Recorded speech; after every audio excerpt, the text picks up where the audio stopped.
So, start with the first question. All right. You ready? Yes. All right. So, I want to know, how did you start with your music business? How did you get into it? What was Yeah, your not like when inspiration? I was a child, but Yes. from the very beginning. Oh Lord. What was it? Oh, this is embarrassing, but I'm gonna be honest because you make me feel like an honest person because you look so trustworthy. I'm gonna be honest now. All right. Thanks. Okay, this is really terrible. But when I was a child, I saw the film Annie, the musical. All right. And I don't know what the hell happened, but I saw that film Annie, and I thought, oh, it looks like a lot of fun with those children running around singing and dancing. And I thought, music sounds that looks like a little bit of fun. And then I joined a choir. A choir, that's what I did. It's absurd, but that's what I did, and it was a lot of fun, I guess. But then my big brother started playing the cello, and then I obviously started playing the cello. And lucky for me, he started playing thrash metal. So I started playing thrash metal. Yeah. So I guess that's the absurd transition from Annie via a choir to thrash metal. So anyway, so when I was a child, it was. I guess I dressed exactly like this. This is really what everybody was looking. Well, this is how I looked when I was 11 or 12 years old.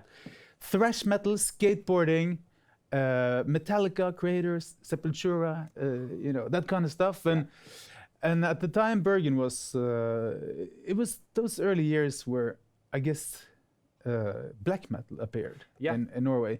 But after a couple of years, I discovered electronic music from England that combined guitar music with electronic production. Yeah.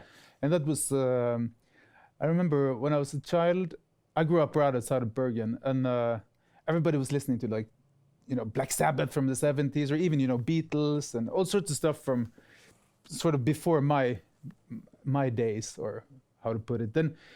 And finding, Happy Mondays, Charlatans, Stone Roses, and all of these bands have combined something brand new with some classic songwriting features. That was like the start of my super passion for music, because that was like mine. This is mine. And when you're in high school, or at the time, I guess I was in 6th or 7th grade. If someone in school starts liking a band that you like, then it's like, I don't like it anymore. Right. And then, but I was a super nerd. So I had my own radio show, and every week we'd feature new artists and new music. And I remember the smell of new cool albums. Oh yes, the best smell. Yeah, the vinyl packaging when you opened it and you looked at the print and everything. And the thing with the British scene from those days was like the graphic design was just super cool and new.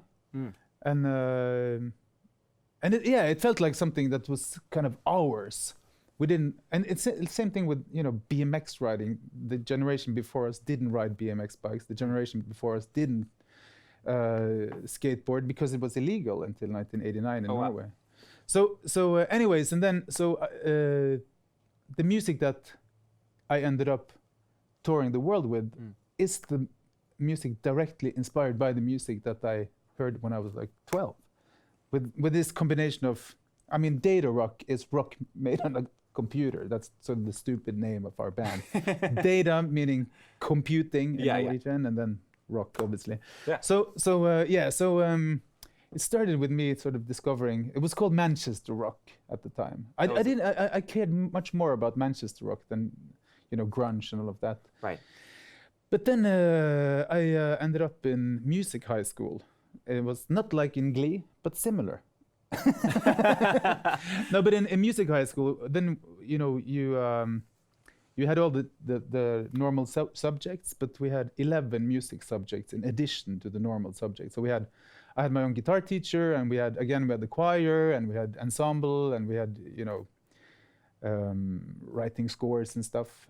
I wasn't particularly good at that, but my guitar teacher, he was super nice. He is a very famous Norwegian.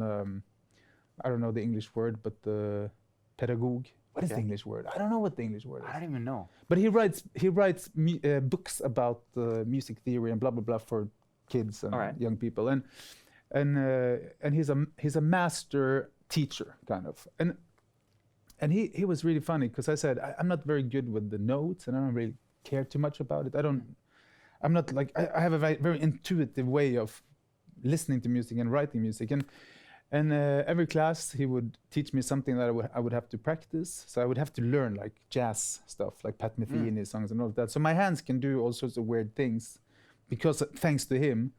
But most of the time he wanted me to play things that I made the last week. Yeah. And that I think that was really like him taking my songwriting at a very early age so seriously. Yeah.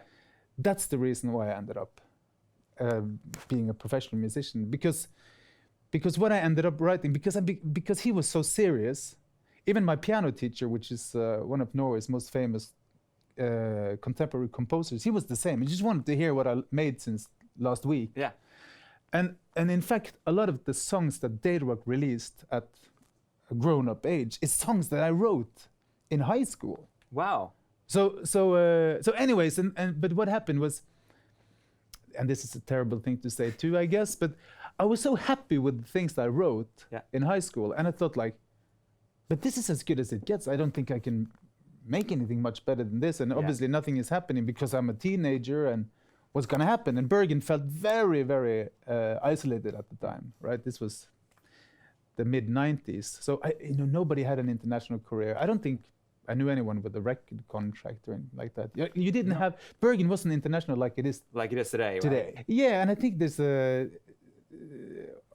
my theory sounds so logical, so I'm gonna share it with you. Okay, thanks. No, but if you sit down and you want to write something and the intellect starts working, I mean, unless you're a self-destructive, insane person, perhaps you want to make a little bit of money. Perhaps you want a little bit of success. I don't know.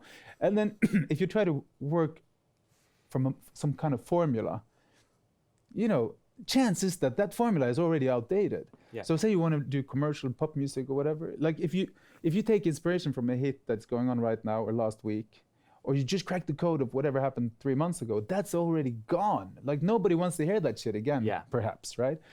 But in our case, sometimes, not that we willingly wanted to do this, but sometimes we tried to repeat ourselves. It's just what happens, kind of. Like you have 3 demos or whatever, and you continue working on the one you think reminds a little bit of whatever song you had with a little bit of success. That worked. Yeah. Never works again. No. Never works again. Yeah. So every time anything like substantial happened to us, it was with some weird song that nobody thought had any commercial qualities. Yeah. So Fa Fa Fa, for instance, seriously, I made that song in 5 minutes.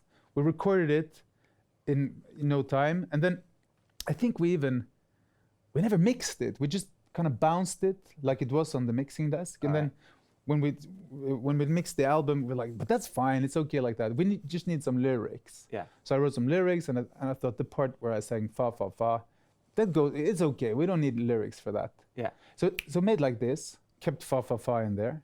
And now we've been sort of living off that song since 2005. So yeah, everything you touch, man. Yeah, the Midas finger. I'm gonna touch you. Hey, now. please. I'm gonna touch you. I'm not that way. No. Just I'm gonna. Oh, there you go. Oh shit, I can feel it. And the watch now is gold. Oh Look shit! At that. Yeah, it's it gold. is. It's pure gold. It's white gold. That's crazy.